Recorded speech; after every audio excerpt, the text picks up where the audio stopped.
چلیے آج بغداد کے قریب ایک پرانے قصبے کی کہانی سنتے ہیں۔ وہاں دو آدمی رہتے تھے، ایک کسائی جس کا نام ہی لوگوں کو ڈرا دیتا تھا، اور دوسرا کمہار جس کی عزت پورا قصبہ کرتا تھا۔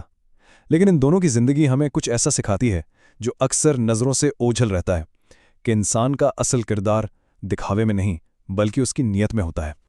تو آج ہم اس داستان میں کیسے آگے بڑھیں گے؟ سب سے پہلے ان دونوں کرداروں کو جانیں گے، پھر دیکھیں گے کہ کیسے ایک وزیر کے آنے سے سب کچھ بدل جاتا ہے۔ ہم ظاہر اور حقیقت کے درمیان کا پردہ ہٹائیں گے، ایک حیران کن فیصلے کو دیکھیں گے، اور آخر میں معافی اور سچے ایمان کا اصل مطلب سمجھیں گے۔ تو ہماری کہانی کی شروعات ہوتی ہے بغداد کے پاس ایک چھوٹے سے قصبے سے، جہاں دو لوگ سب کی نظروں میں تھے، لیکن بالکل الگ الگ وجہ سے۔ اچھا، تو قصبے والوں کی نظر میں یہ دو آدمی بالکل ایک دوسرے کی ضد تھے۔ ایک طرف تھا تبریز کسائی، تھوڑا سخت مزاج، لوگ اس سے بات کرتے ہوئے بھی ڈرتے تھے، لیکن اس کے ہاتھ کا گوشت بہترین ہوتا تھا۔ اور دوسری طرف تھا طغرل کمہار، میٹھی زبان والا، ہر ایک کا دوست اور سب کی نظروں میں ایک مثالی انسان۔ اور پھر ایک دن اچانک ایک خبر آتی ہے جس سے پورے قصبے میں ہلچل مچ جاتی ہے۔ بادشاہ سلامت کے خاص وزیر تشریف لا رہے ہیں۔ اب اس خبر پر دونوں کا رد عمل دیکھیے۔ طغرل تو فوراً بہترین برتن بنانے میں لگ گیا، ان پر قرآنی آیات لکھیں، گھر دکان سجانے لگا، سب کچھ وزیر کو متاثر کرنے کے لیے۔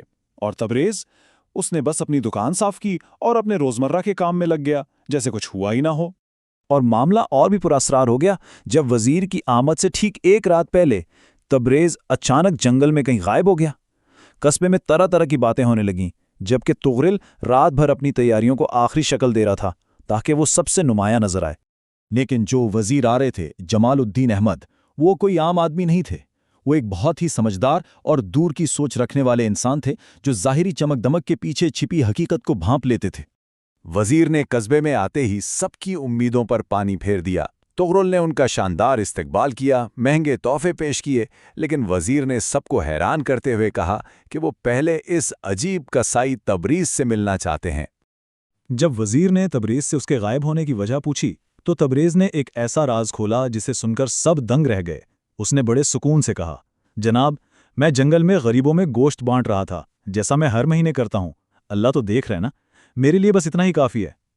اور اس کے بالکل برعکس طغرل نے وزیر کے لیے ایک بہت بڑی دعوت رکھی اور سب کے سامنے اپنی نیکی، اپنی نمازوں اور اپنی خیرات کا خوب ڈھنڈورا پیٹا۔ اور یہیں ان دونوں کے فلسفے کا اصل فرق کھل کر سامنے آ جاتا ہے۔ ایک طرف خاموشی سے کی گئی نیکی تھی اور دوسری طرف عوامی نمائش۔ تبریز کا ماننا تھا کہ جو کام اللہ کے لیے ہے اسے چھپانا چاہیے، اس کا شور نہیں مچانا چاہیے۔ اب وزیر کے جانے کا دن آ گیا اور انہوں نے سب کو ایک جگہ اکٹھا کیا۔ طغرل سب سے آگے کھڑا تھا، اسے پورا یقین تھا کہ آج اس کی پرہیزگاری کا انعام اسے ہی ملے گا۔ تب وزیر نے اپنے آنے کا اصل مقصد بتایا۔ بادشاہ کو سلطنت کے لیے ایک نئے قاضی یعنی جج کی ضرورت تھی، اور پھر انہوں نے سب کے سامنے سوال رکھا، ان دونوں میں سے کون ہے جو واقعی خدا سے ڈرنے والا اور ایک قابل اعتبار رہنما بننے کی صلاحیت رکھتا ہے؟ اور پھر وزیر نے جو اعلان کیا اس نے پورے مجمع کو سکتے میں ڈال دیا۔ انہوں نے کہا، نئے قاضی ہوں گے تبریز خان قصائی۔ یہ سن کر طغرل کا تو جیسے سارا غرور ٹوٹ گیا، اور خود تبریز کو بھی یقین نہیں آ رہا تھا۔ تو آخر وزیر نے یہ فیصلہ کیوں کیا؟ انہوں نے وضاحت کی کہ لیڈر کے الفاظ نہیں، اس کا دل دیکھا جاتا ہے۔ تبریز باہر سے کتنا ہی سخت کیوں نہ ہو، اس کا دل رحم سے بھرا ہے، اور طغرل کی زبان جتنی میٹھی ہے اس کا دل اتنا ہی تکبر سے بھرا ہے۔ سچی نیکی خاموش عمل میں ہوتی ہے، بڑے بڑے دعووں میں نہیں۔ لیکن ٹھہریے، کہانی ابھی ختم نہیں ہوئی ہے۔ اس توہین کے بعد طغرل حسد کی آگ میں جلنے لگا، اور اس نے بدلہ لینے کا ایک بہت ہی خطرناک منصوبہ بنایا۔ اس رات طغرل چپکے سے تبریز کی دکان میں گھسا تاکہ اسے جھوٹے الزام میں پھنسا سکے، لیکن تبریز نے اسے رنگے ہاتھوں پکڑ لیا۔ پکڑے جانے پر طغرل سیدھا اس کے قدموں میں گر گیا، اپنے حسد کا اعتراف کیا اور معافی کی بھیک مانگنے لگا۔ اب یہاں تبریز نے جو کیا وہ ناقابل یقین تھا۔ اسے غصہ نہیں آیا بلکہ طغرل کی حالت پر ترس آیا۔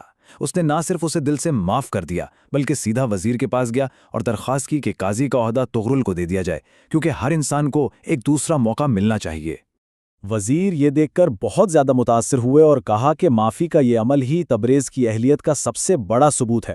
انہوں نے کہا، تم نے ایک بار پھر ثابت کر دیا کہ تم ہی سب سے زیادہ حقدار ہو، معاف کرنا سب سے بڑی نیکیوں میں سے ایک ہے۔ تو اس پوری کہانی سے آخر ہمیں سبق کیا ملتا ہے؟ اس کے پیچھے چھپی ہوئی گہری باتیں کیا ہیں؟ یہ ساری کہانی ایک لفظ کے گرد گھومتی ہے، اور وہ ہے اخلاص، یعنی خالص نیت جس میں لوگوں کی تعریف یا دکھاوے کی کوئی خواہش نہ ہو۔ تبریز کی ہر نیکی میں اخلاص تھا، جبکہ طغرل شروع میں ریاکاری یعنی دکھاوے کا شکار تھا۔ یہ کہانی ہمیں بہت خوبصورتی سے بتاتی ہے کہ سچی نیت سے کیا گیا ایک چھوٹا سا عمل بھی دکھاوے کے لیے کیے گئے ہزاروں اعمال سے کہیں بہتر اور وزنی ہوتا ہے۔